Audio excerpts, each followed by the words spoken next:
Great, thank you. Thank you so much, Yvonne, for that introduction. Indeed, both of our speakers today don't really need my introduction. Professor Lankov knows more about North Korea than I think any person I know here, at least in Seoul. And General Chun obviously has a huge amount of experience in the military here and is a genuine bona fide war hero. And we're lucky to have both of them here for their expertise. So without further ado, I think I'm going to go ahead and simply get started and try to take advantage as much as possible of the relatively limited amount of time that we have today. So I think I'm going to go ahead and get started with one question each, more or less directly for the General and for Professor Lankov. And then after that, I'll go through a few questions where I hope we get some conversation pinging back and forth between the two a little bit. And then we'll move into a question and answer session with all of you. So without further ado, I'm going to hit this question directly to General Chun, and namely, how is the North Korean military organized? We talk an awful lot about North Korea's nuclear capabilities, and of course that's tremendously important. But I think it's important perhaps to understand, how the nuclear development of North Korea is situated within a larger military structure, including, of course, the conventional services and the conventional components of the military, which I think opens up something that for a lot of us is kind of a black box. How is it organized bureaucratically? How is its disposition within the country? And questions like that. So how is the North Korean military organized, General Chun? Thank you, Mason. Can we have the slide up, please? No? Yes? Oh, well, I wanted to tease. Okay, so Mason sent me over 16 questions and told me I had 5 minutes to answer all of them. So I sent him the slides. You want the slides? Yeah. I sent him these slides and asked him to study them just to spike him. These are not going to be used, but I just wanted to show you the complex nature of the North Korean organization. But in order to give you an overview of North Korea in 5 minutes, I had to write this down because I'm not that smart. So the North Korean military is a joint force. What this means is that it does not per se have an independent army, air force, navy, or Marine Corps like the South Koreans or the United States. But it has combat branches that specializes in ground, air, and maritime operations. This is probably smart considering the size of North Korea as a nation and as a military. So by having that kind of organization, it is much easier to control their forces than compared to South Korea. A political officer and a senior security officer is assigned to every level of unit, and their main job is to brainwash the troops and keep an eye on the officers, especially the commanders. The political officers are not supposed to get involved in operational issues, but I doubt that this is perfect. I mean, the Russians, the Soviets, they had the same kind of system, and you would often see the political officers get involved in operational issues. The North Korean military is a very effective and practical organization. The greatest strength in the North Korean system is that the Kim family leaders really are interested in these developments. Kim Jong-il really had an interest in handguns. He used to enjoy shooting handguns. And the gun that the North Koreans right now use, the pistol, is called the Baekdusan, but it is a copy of a Czechoslovakian weapon called the CZ-75, a very good pistol. So that kind of philosophy and interest goes throughout their entire military. So just imagine, anti-tank weapons, the tanks. KJU himself is probably interested in all of this. And another comparison is KJU, he visits military units regularly. In the heydays, he used to go to a military unit once a week. South Korea, the South Korean president, whether he's a progressive or a conservative, he goes to a military unit maybe once a year.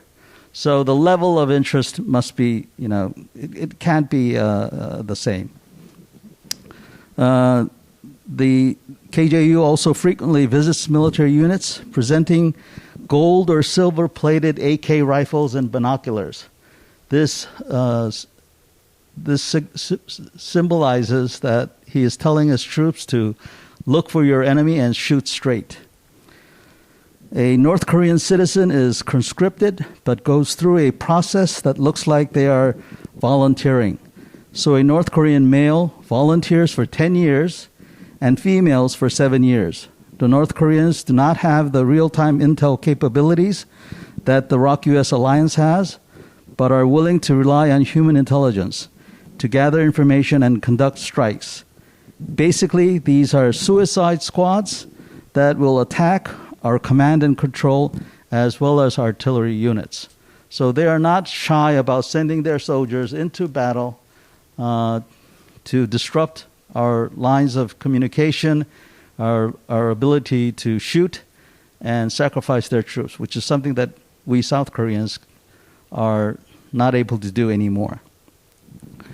The North Korean military works for the Communist Party, and the Communist Party works for Kim Jong-un. The bottom line is that the Korean People's Army, the KPA, is Kim Jong-un's personal military.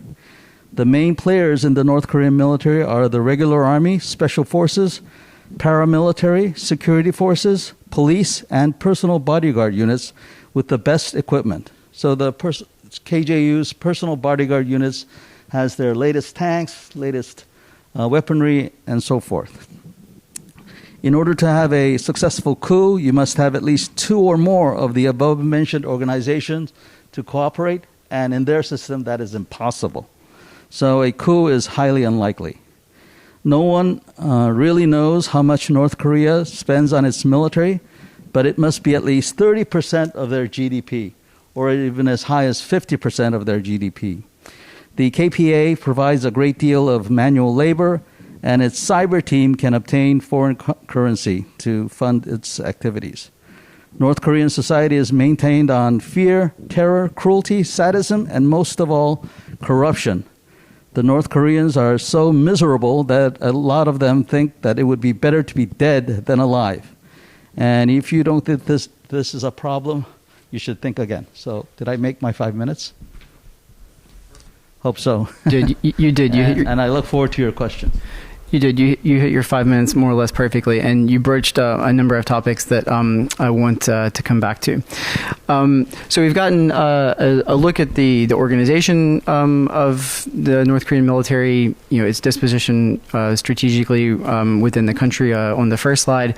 I want to shift over now maybe and try to situate a little bit the North Korean military in the larger structure of North Korea, and turn to Professor Lankov with the question, what is the relation of the North Korean military to the Workers' Party of Korea, and what is its place, therefore, in North Korean society more generally?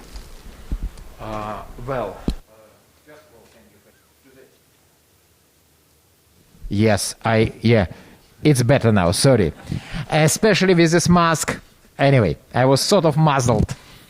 But we have to be prepared for difficulties, especially when we talk about the military. Having said that, so in North Korea, children of the military officers, professional officers, tend to go for the military schools. But basically, if you find somebody on the street and ask a kind of person with clear biography who can do what, who have some ambitions, what do you want to do? Most likely he will tell you he wants to do either something with foreign currency or become a party official. So in the general system, military is respected but not very high. And it's under clear control of the government. And to the best of our knowledge, we probably had only one case when there was something similar, maybe 2, more likely 1, when some people were contemplating something like a coup.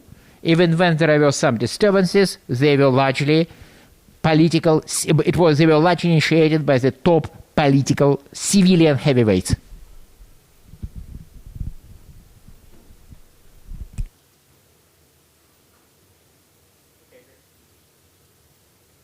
There we go. Okay, super. You also did an excellent job of keeping time, so thank you very much for that. So I want to, I think, come back now and maybe take a bit of a deeper dive after those, sort of general overviews, a deeper dive into some of those issues. And I want to start out, more or less from a sort of purely military perspective. If you can take us through a little bit more deeply what the strengths and the weaknesses are of the North Korean military, both conventionally and perhaps especially conventionally, since I think for a lot of us, we know about that less than we do about the nuclear, but also if you want to talk a little bit about their nuclear capabilities. It would be, as a former military man, my instincts always tell me to prepare and assume the worst. So I must assume that North Korea has a working nuclear weapon system, that they can destroy South Korea with nuclear weapons, as well as Japan right now. And they're working very hard to destroy a couple of cities in the United States. So I think within the next 5 to 10 years, no matter what the United States does, the North Koreans will strive to achieve this goal. The strength of North Korean society is that they are willing to sacrifice everything to do this. And another strength is that unless something catastrophic happens in North Korea, that their leadership will be consistent. I mean, South Korea, we change every 5 years. The United States, every 4 to 8 years, you have a change, whilst North Koreans enjoy a consistency. So those are probably the big strengths. Another big strength for North Korea is that, like I mentioned, the Kim family is deeply interested in their military affairs, and they can streamline their decision-making process. For instance, for us South Koreans, if we wanted a weapon system, it'll take us 10 years to develop something, not because of technology, just the decision-making process. In North Korea, it's probably 3 months or even 3 minutes. The great leader says something, and it's they're all at it. So I think that those are some of the strengths of North Korea that we don't generally think about.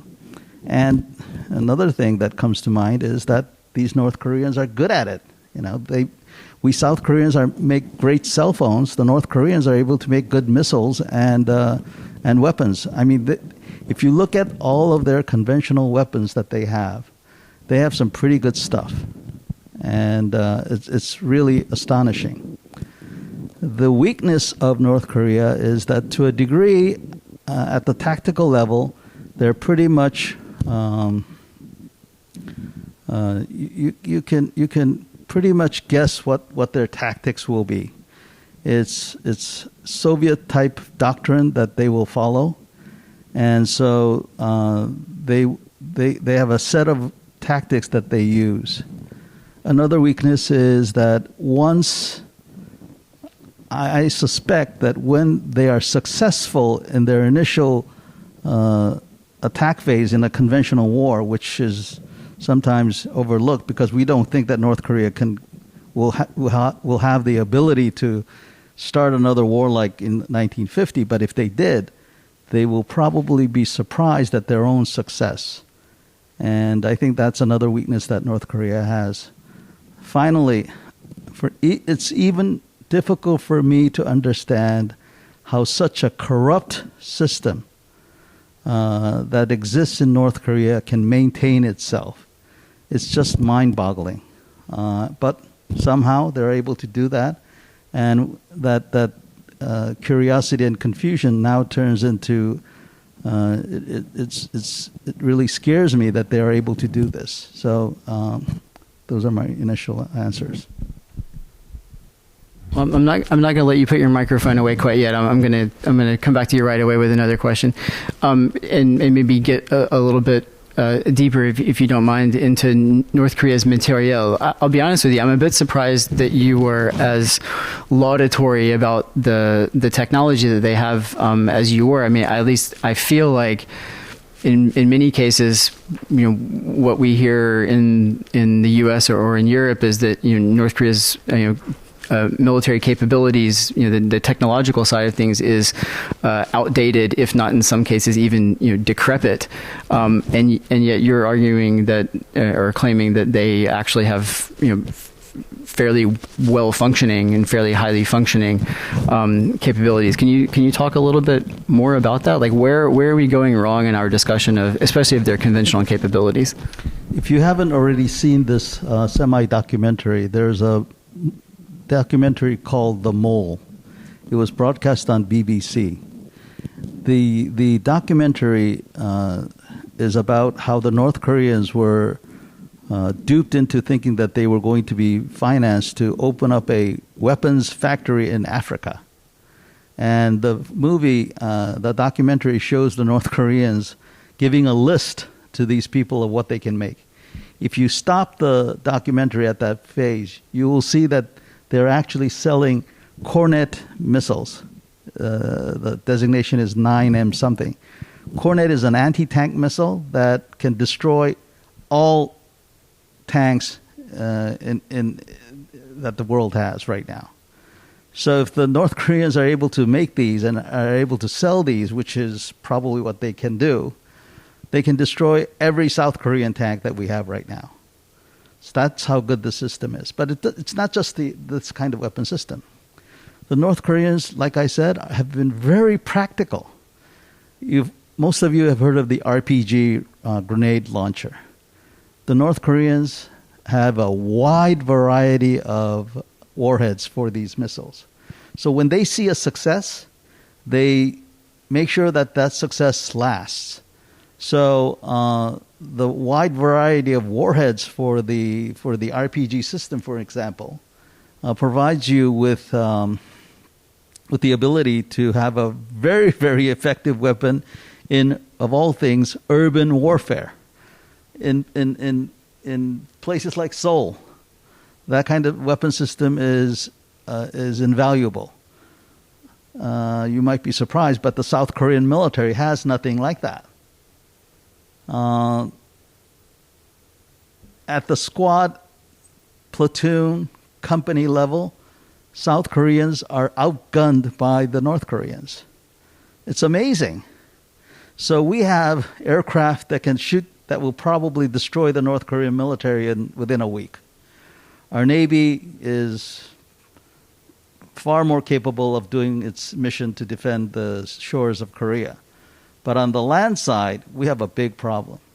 Now, the parade that you all saw a couple of months ago focused some of the conventional weapon systems that the North Koreans had, but we should also focus on what they did not show us.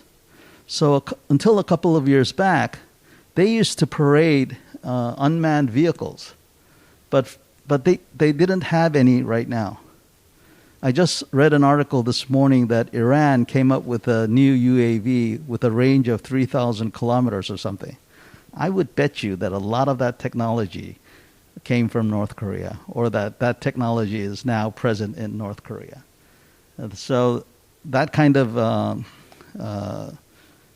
ingenuity, that kind of investment, decision-making process, that gives the North Koreans the capability to have a great conventional weapon capability. Another surprising thing is communications. We've always thought that the Soviets or the Communist bloc had inferior communication systems. The North Koreans make great radios. We know this because they have these brochures that they send all over to the world selling that they have such systems and that they're willing to sell them. So again, conventional side, very capable weapon systems. Okay, great. Thanks for that very detailed answer. So, I mean, I guess one of the upshots of that obviously is, they've invested significantly in all of this materiel. Historically, under Kim Jong-il, and at least a little bit of the time under Kim Jong-un, the policy that was adopted with respect to the military was known, at least in English, as military first. Since then, we've moved into this Byungjen line, this sort of dual track line. Perhaps, Professor Lankov, if you could talk to us a little bit about how maybe that's changed a little bit, how we've, what it has meant for the military to go from military first to a Byungjen line.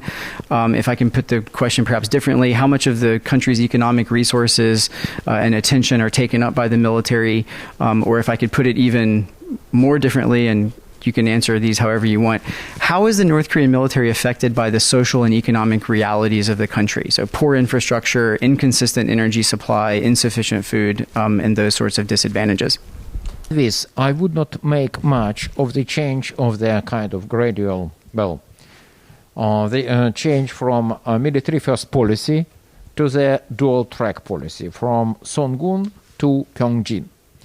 Because when Songun was declared in the late 1990s, it was largely a declaration of political intention of Kim Jong-il. Not that he just wanted to spend more on the military. He has always been spending like the hell on the military, nothing new. It was just said that from now on, in political decision-making, I would probably forget about the party and will try to run our country as a military regime. But it did not work out. The idea was quietly abandoned. The slogan survived. Officially, North Koreans almost never say that some slogans they used to repeat was wrong. They just stop repeating it. And this is what happened with the Army First policy. Now it's Pyongyang. Well, for a while, obviously, Kim Jong-un hoped that he would be able to keep military and introduce a sort of kind of a version of pro-market economic reforms. Right now, he is not much interested in it. He can again get interested in reforming the economy, but what is vital? Military comes first. It has always been the case. General Chun said 30 to 50% of the GDP. I am absolutely ignorant about economy, even though since basically late teens have spent my life among the people who know a lot about economy. So I would not dare to say 30 or 50%, but I would say a lot.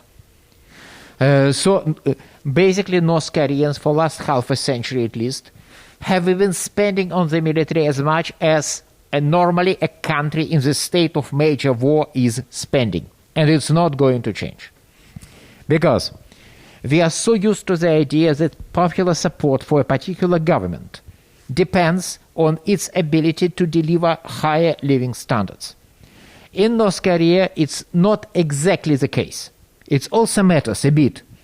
And Kim Jong-un would like to see his people living better, but it's a very secondary concern. He needs good missiles. And right now I think he needs it largely for defensive purposes. I don't see them starting a war in the foreseeable future. Because the logic is basically Kim Jong-un's policy of the entire North Korean regime is about survival. And they are absolutely correct.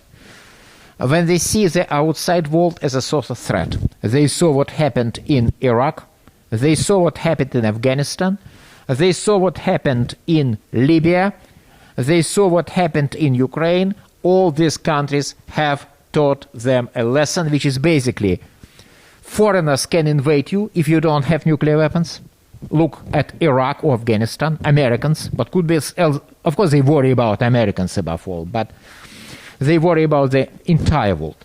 Second, if you get a popular unrest, foreigners can intervene and support rebels inside your country, like it happened in Libya, or foreigners can give you a lot of promises about your security, but when things get really tough, they will not raise a finger, like it happened in Ukraine.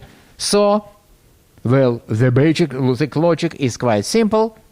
The only guarantee of the external security is the military, and if in order to keep military updated, if you need to starve to death 250,000 farmers, well, you have to starve to death 250,000 farmers. It's the basic logic. They don't want it.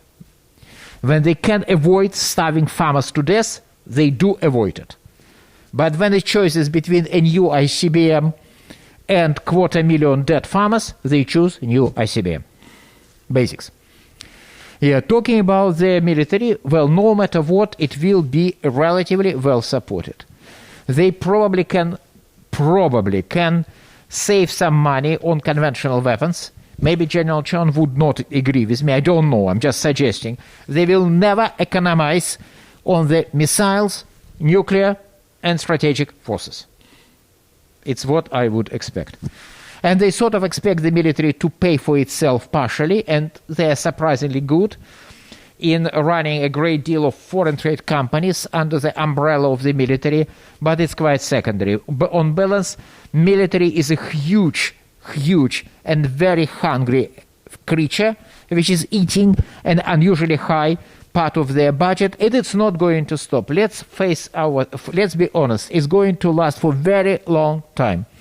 It has been the case for half a century, and I will not be afraid. I'm 57, so I have very few chances. Somebody sitting here 35 years later will be saying pretty much what I have just said. Okay, I'm going to go back to General Chun for one last question, and then I think I'll turn it over to you for your questions. So I guess, something we hear about, of course, here all the time, especially whenever negotiations with North Korea happen over their nuclear weapons development. That one of the things that North Korea, is irritated by here are the joint exercises with the U.S. I think something we don't hear that much about are the drills and the exercises that North Korea does. Can you maybe describe a little bit their exercise cycle? And maybe perhaps as a part of that, if you could tell us a little bit about what we know about the North Korean soldiers' level of discipline, training, and motivation. Yeah. Thank you. So a North Korean soldier has no socks.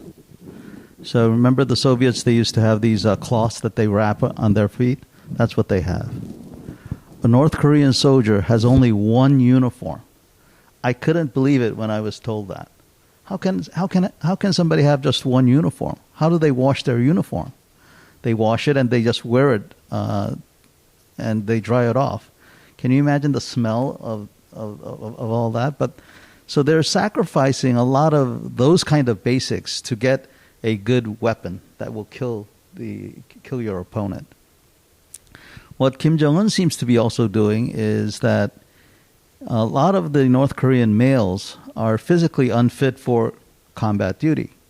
So now he is selecting from the more healthy population, and he is per se using them as so-called special forces.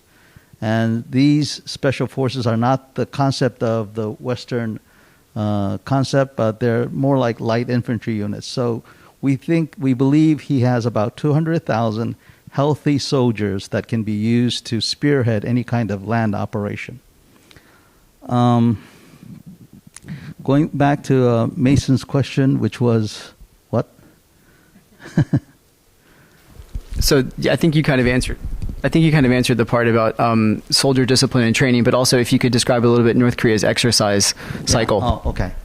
So the North Koreans, they have they have from the month of October to about March, they have their winter training cycle. That's when they focus on training. And during the rest of the months, they usually provide manpower labor for construction and other kind of work, but during this winter training cycle, that's when they start their small unit exercises, which leads up to corps level and so forth. What's interesting is that when we look at these exercises, we rarely hear them requesting recovery vehicle requests. What that means is when a tank or an APC is operated, it usually breaks down. So what you would do is you would call in for a recovery vehicle. We don't know how they're doing it, but it seems their equipment are running, and they've been able to do that. So it's a level of efficiency that the North Koreans have been able to achieve. Now, having said that, it seems during Kim Jong-il era, a lot of the North Korean military fell apart The military was stealing fuel, selling off to the public, and a lot of their weapon systems did not fire and all that. When KJU came into power, he has made that, a lot of that streamlined and much more disciplined. So it seems it's very difficult now to skim off the top of military material. It's an execution if you get caught. So it seems Kim Jong-un has been able to put more discipline on for their senior officers. For the enlisted, since you come into the military at 18 or 19 years old and you're stuck in there for 10 or more years, I think their younger generation is consigned to the fact that they're told what to do and they're unable to think otherwise. Add to at least 2 hours of indoctrination every day, and it kind of makes a soldier into somebody that will do absolutely what he or she is told to do. And the kind of discipline that North Korea has is very difficult to compare with anything that we have. The only silver lining to this is that although the North Koreans can march and parade with excellence, and the U.S. military can't do that, what the U.S. military does better is they win at wars. So it's not the parades, the show-offs that's important, but what you can do in warfare. And the United States has that ability and has that proven ability, which I think is important for the alliance. Great. Thank you very much to both of you for everything you've said so far. And I think at this point, I'm going to stop jumping in with questions, and I'm going to actually turn it over now to the audience for questions and comments from your side. Mason, may we please ask you to give up your microphone for the audience? And those of you in the audience, we care deeply about all of you. And before you touch the microphone, if you could please use the hand sanitizer gel, which will be brought to you by yours truly.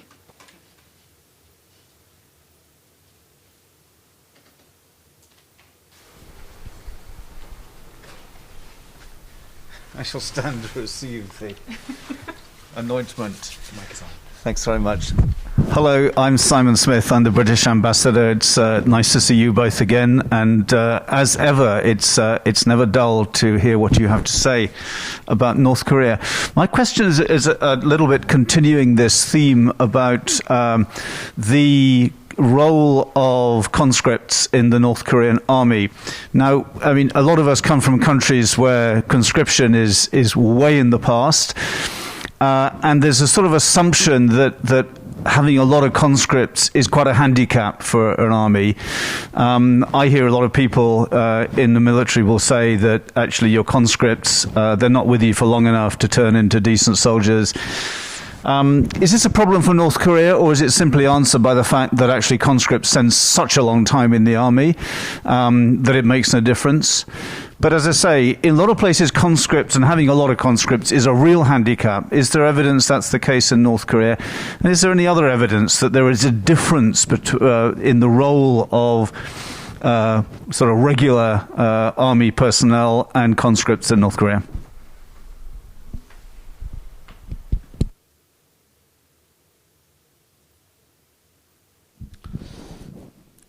So because I come from a society which was like North Korea, but is now different from North Korea. So I started my military in 1977. I think North Korean military is like what Korea used to be in 1977, plus a little bit more. If you think of it, if I imagine that in North Korea, they're starving, they're fighting to get food, they're stealing to get food, but they can still pull a trigger. So they're not going to have the ability to fight like the UK soldier or the American soldier. But the Brits only have 50,000 soldiers. The North Koreans, they basically have their entire country of 20 million people are soldiers that can pull a trigger. So, do they have a modern type of military? No, of course not. But do they have a military that is capable enough to conduct a war that is probably better than the Afghans right now in Afghanistan or in Syria? You betcha. They're probably a lot better. And so they can do the math. They can coordinate to conduct coordinated fires. They can conduct coordinated operations. They can pull a trigger. And so they might not be able to fight a 21st century war, but they are more than capable of fighting a 20th century war. Now, that's the overall picture. But in specific areas, do you know what I'm really afraid of? The next provocative incident might have a UAV type of incident, because the North Koreans, I know for a fact that they've been investing in this, and they've been hiding their UAVs for a couple of years. What if we have another provocation in the eastern part of Korea, where they suddenly show up with a storm of UAVs that really humiliates the South Koreans? We have a far better military, but in that local provocation, they can really humiliate us. And in this open society that we have, they can really embarrass us and discredit us in front of the international world. So those kind of capabilities, what would you call it, fringe capabilities, are something that really scares me. And I'm not going to even mention cyber capability. Their cyber capability is probably as lethal as their nuclear threat to South Korea. So all of this is something that the North Koreans have. So if you combine all of this, it's a real threat to not only South Korea, but to the entire world, in my view.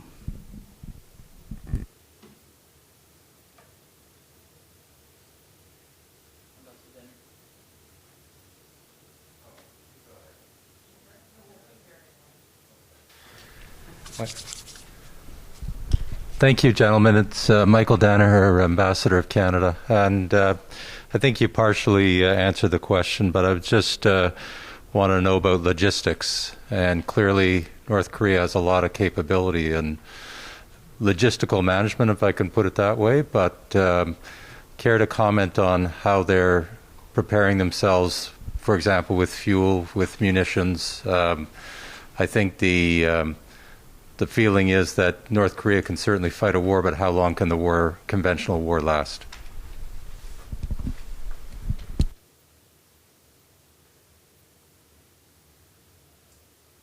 Definitely, you have identified a big problem for North Korea, but the peninsula is only 450 kilometers, 500 kilometers long.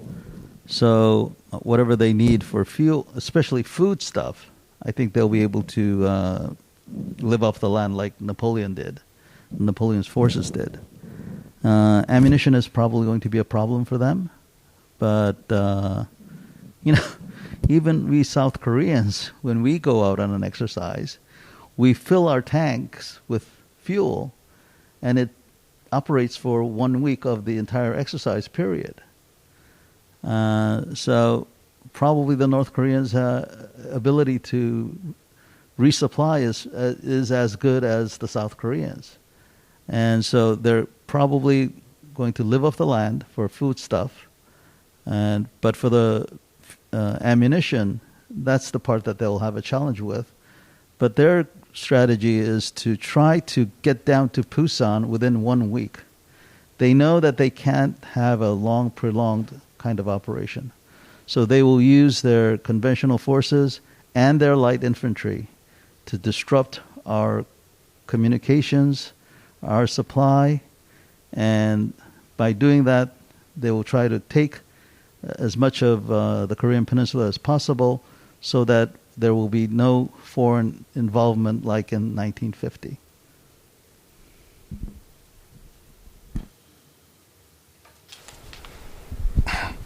Yes, Scott Arantia. I'm a Asia Society Planning Committee member. I have a two-part question, and I think the General maybe can answer the first half and Professor can answer the second half. We didn't really hear any updates on their nuclear capabilities. just briefly for a moment, I guess the general touched on it. Could you maybe give us a little bit deeper insight into their nuclear program and where they are? And then the follow-up for the professor would be, as we, have dealt with our various approaches to dealing with North Korea, and how does the calculus change amongst the alliance and other I'll call it folks that are on our side of the table? How does the calculus change when we can confirm that they have a pretty strong nuclear capability? So, we should not speculate, but we can assume from all the things that they've done, number one, that they have hydrogen bomb capability, which is a really devastating type of nuclear weapon. We also know that they have the tactical range to strike any target on the Korean Peninsula as well as most of Japan. So we know that. Will they have the accuracy? When you have a nuclear warhead, you don't need that kind of precision accuracy, but they're really getting better at it as we speak. They're trying to put their missiles on a submarine to directly threaten the United States, and I'm sure they're going to get there sooner or later.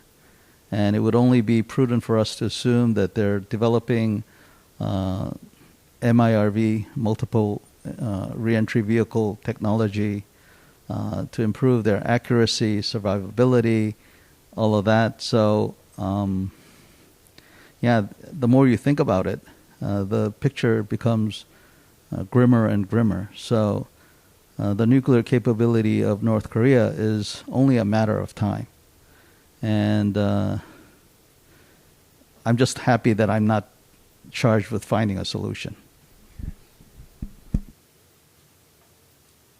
Well, what I would say, for a long time, basically the world, the outsiders, not only the West, Russians or Chinese were no different, have systematically underestimated North Korea's will and ability to develop their nuclear weapons.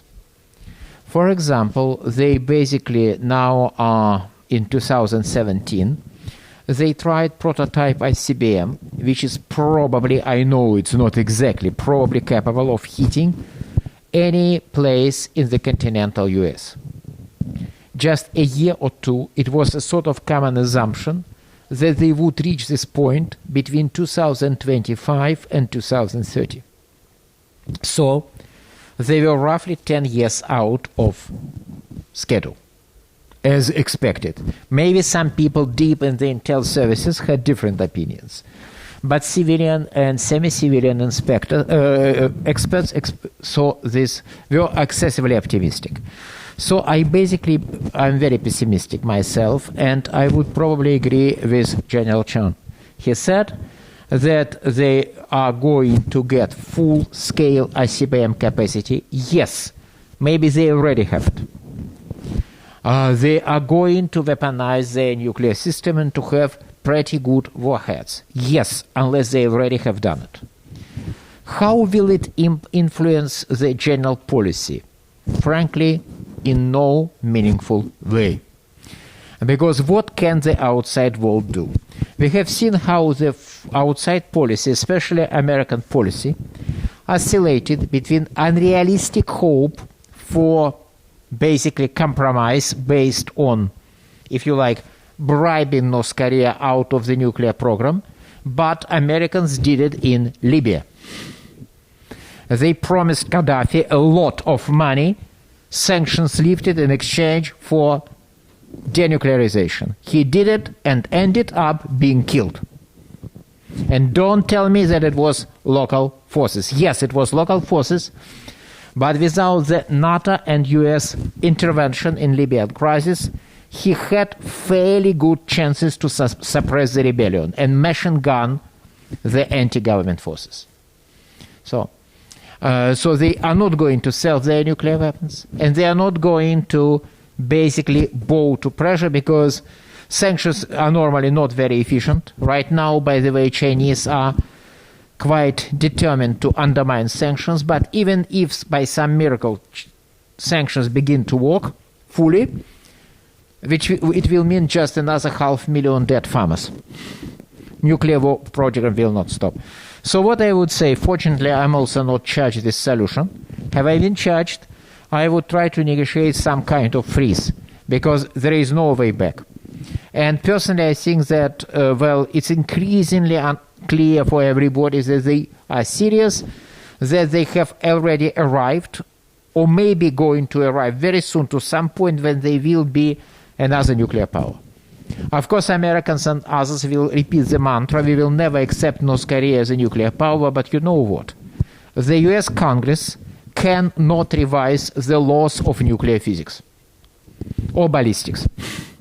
No matter what the US Senate says, nuclear weapons will keep exploding if they are designed in the right way, and North Koreans' weapons are designed in the right way.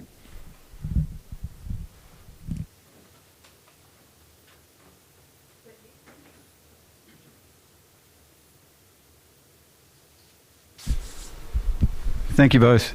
Philip Turner, New Zealand Ambassador. This is proving to be a pretty depressing afternoon. I don't want to make it worse, but I have two questions. The first around objectives on the DPRK side. I mean, we often, I think, assume that their objectives are entirely defensive, aimed at defending the regime and perhaps even the country. But from what you were saying, gentlemen, it sounds like they might also... Do they still have any offensive aims or aspirations, fantastic though they may seem to us?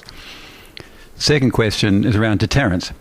I think many of us assume, perhaps lazily, that conventional deterrence seems to have probably outlived its usefulness for the North, in that if there were a conventional conflict, although the North could inflict considerable damage in the short term, their prospect of winning a war seems extremely low.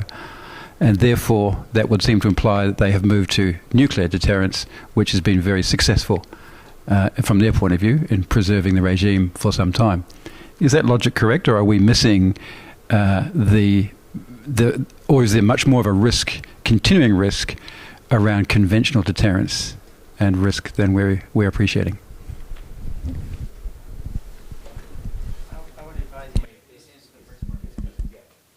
Well, I would say that the North Korean nuclear program historically has had a number of goals which were basically changing. Their relative significance have changed. First, it's deterrence. And probably it's basically they know that if they have nuclear weapons, nobody will attack them, and nobody will seriously get involved with a domestic rebellion, popular revolution, pro-democracy movement, name it. Deterrence, number one. Number two, blackmail tool. Because right now they don't really need it, but God knows, back in the 1990s, somebody said, let them eat nukes. This is exactly what they were doing. Because all the agreements, including the framework agreement of 1994, Geneva Framework Agreement, basically created environment when they could get significant foreign aid, especially from the countries like the United States, which officially were their enemies. And it was possible only because they had nuclear weapons. Otherwise, nobody would be talking to them and providing them aid. It was an unspoken part of the package. They were swapping their willingness to slow down or briefly freeze their nuclear program for aid. They don't need it now, they might need it. Number two. Number three is probably propaganda, because it's a very good way to justify all the economic difficulties, saying that we are fighting for survival. Number four, a distant foe. I will quote a foreign diplomat whom I highly respect. He said about it, of a country quite friendly to North Korea, by the way. And he said, do North Koreans dream about conquest of the South? Maybe. In warm and rainy nights of Korean July This is what they're dreaming about. But then the morning comes, and under the sober light of the sun, they realize that it's not going to become the reality anytime soon. So somewhere somewhere on the back of their brain, they do want to finish the unfinished business of 1950. They hope that if they develop sufficiently good ICBM, they will probably be capable of blackmailing Americans from supporting South Korea in case of conflict. But it's a distant, distant dream, which I believe has very little impact on their actual planning right now. Of course, they plan for this opportunity too, and they have some top secret plans for such operation too. But I think it's more like a dream.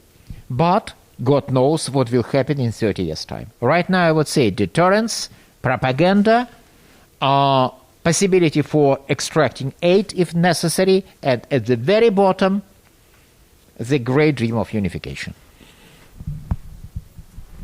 Just to echo what Andrei said, right now it's regime survival.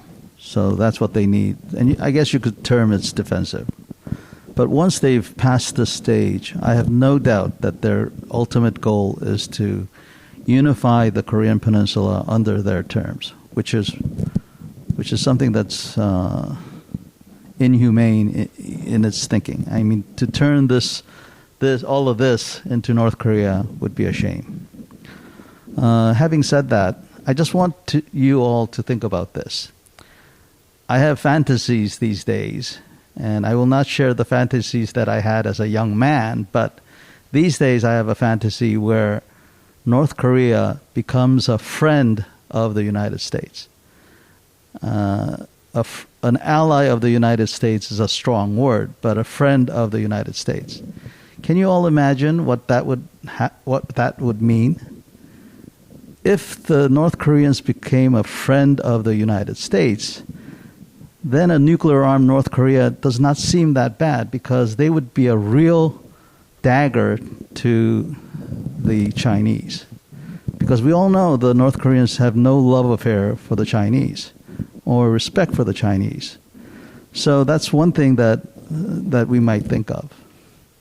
Another thing that I would ask you to think of is nuclear weapons for South Korea. Now, I as a military man, I have seen many dead people, and I do not want to turn all of this into a radioactive zone, or even Pyongyang into a radioactive zone. But at this stage, when North Korea has 50 to maybe 150 nuclear devices, the only way that we might have peace on the Korean Peninsula is for South Korea to have nuclear weapons, so that we will have a balance here. So I think this is an option that needs to be thought of. And I think right now within the United States, this option is being discussed at small circles.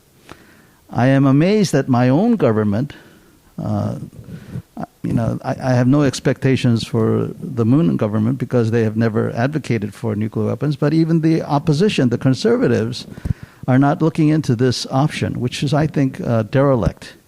We should be discussing with the Americans about this option. We should be getting more fidelity on the extended deterrence that the United States has been offering us. And when I ask an American, what will you do if the North Koreans attack South Korea with a nuclear weapon? They say, well, we'll turn Pyongyang into a parking lot. What if they destroy Busan? We'll turn Pyongyang into a parking lot. What if the North Koreans kill 50,000 soldiers at an assembly area? He or she thinks for a minute, and they say, well, we might turn Pyongyang into a parking lot. Turning Pyongyang into a parking lot is not the kind of answer that I would like, nor is that a good level of fidelity that we require for a situation a crisis situation that might arise, because that kind of process really needs a lot of discussion and common understanding, and I don't see that. And that's what, as a Korean, that I would like to see when I'm being offered extended deterrence. I'll just end there. One last question from Ambassador.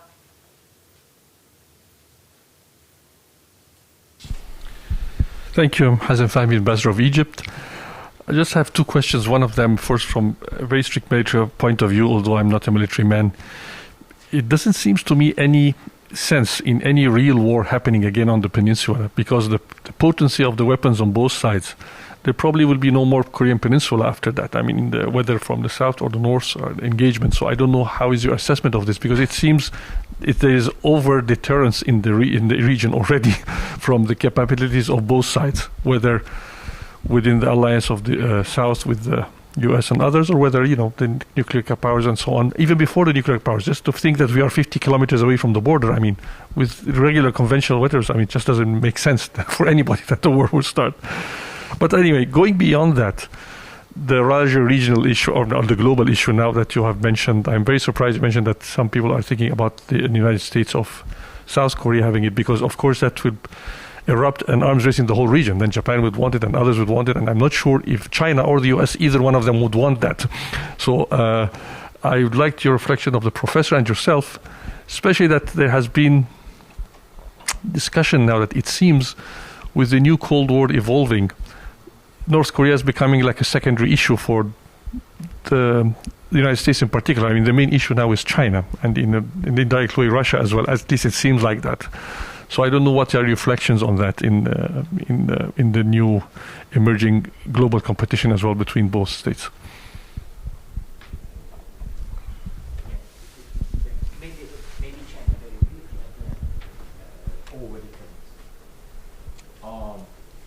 Talking about China, I believe that the new Cold War, if I'm allowed to say so, between the United States and China was a great gift for North Korea. A really great gift. They should be jumping with joy.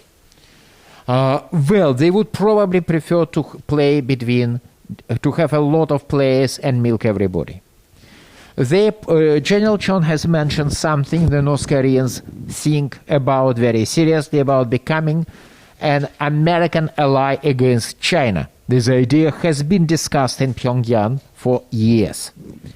However, it's another dream. Right now they are quite happy because in the current situation China badly needs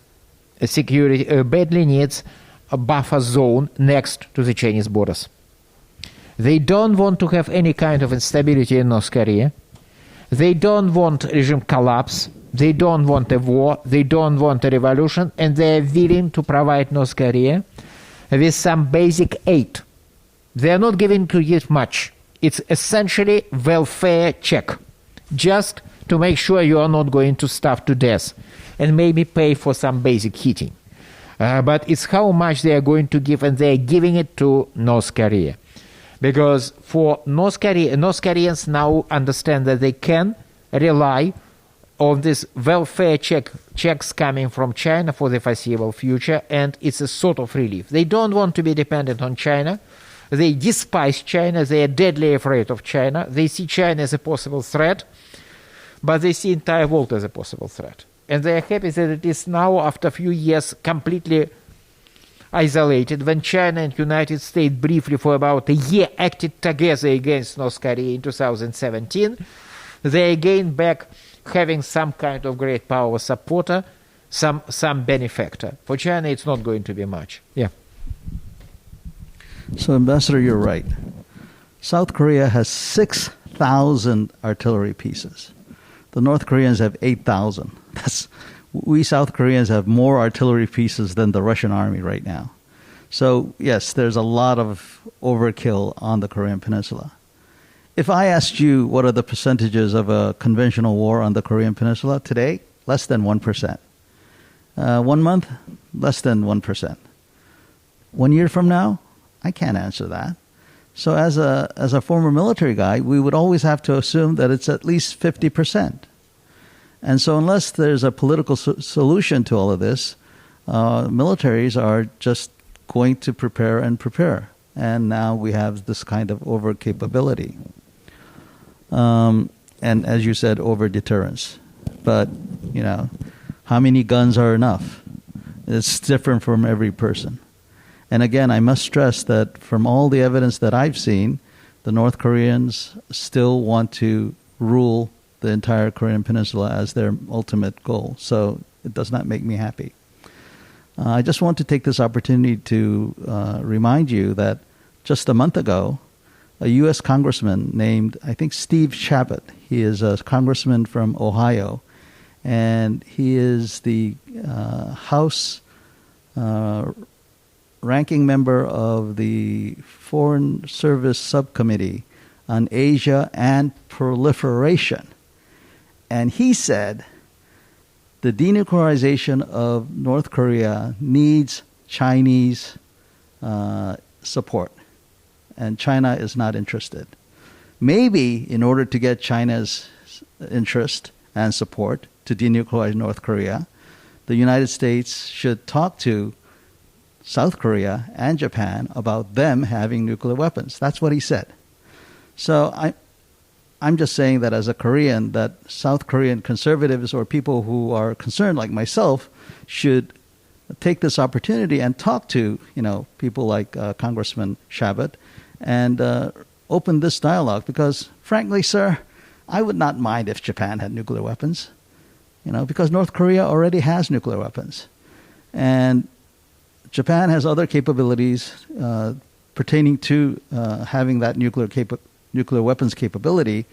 And I'm just saying that, as a Korean, I think we need some sort of capability as well, just to make sure everybody is honest. So.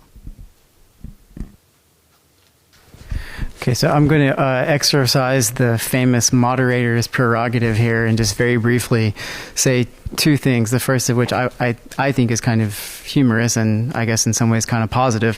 When I was doing a research interview with you a few years ago during the Fire and Fury period, I asked you the question of the percentage likelihood of war on the peninsula, and you had a somewhat higher figure than 1%. So it wasn't one of those very high figures like we saw from Lindsey Graham or people who said 30 or 40 or 50% or Admiral Stavridis, but it was higher than I wanted to hear. So I'm glad that you've lowered it to roughly 1. That's nice. Just briefly with respect to the nuclear weapons issue here, for those of you who haven't read it, you might want to take a look at a recent, very recent, co-authored report by Azan and Rand. And if you haven't seen some of their conclusions yet, the primary conclusion is North Korea, as I think everyone here on the dais has noted, is going to have nuclear weapons for their foreseeable future. And one of their policy recommendations, potentially, this isn't step 1, but potentially is in fact for South Korea to have nuclear weapons. And the background to that is that Rand kind of pushed back against that for a while on the report. And then some things apparently changed in Washington, and I think there, as General Chun said, there are some discussions taking place about that, and Rand sort of came around to saying, okay, we're willing to actually put this in print, partially because they think that there's enough political cover for that to be an acceptable position to take. So I wouldn't simply dismiss that as a possibility, and that's, I think, sad and potentially problematic, but I also think it happens to be, unfortunately, one of the directions that we're potentially heading in. So with that said, I will close down my portion of this and just say, on behalf of Asia Society Korea, thanks to all of you for being here today, and thanks to General Chun and Professor Lankov for their expertise.